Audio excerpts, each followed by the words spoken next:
ជួយខ្ញុំ50000រៀល ចាជួយអមប្រាប់វាសួរអមចង់លេង challenge មួយខ្ញុំហ៎បាន50000ណា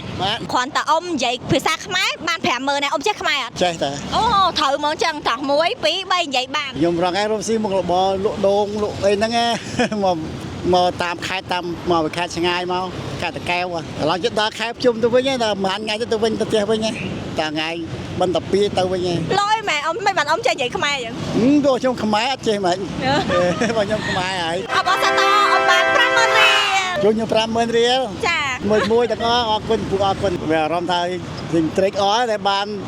មួយក្មួយមកនិយាយលេងជាមួយពូហ្នឹងហើយជួនលុយ50000ហ្នឹងសប្បាយចិត្តមែនតើហ្មង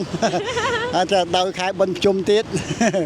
បានលុយធ្វើបន់ធ្វើទៀនផង ពូមកអំពេញនៅមួយណាគេ ណាស់ដល់ផ្ទះគេ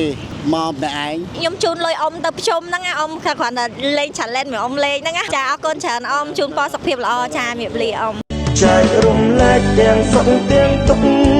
ជួយទំនុកពេលដែលខ្វះខាតពីភពលោកពិនជាស្រស់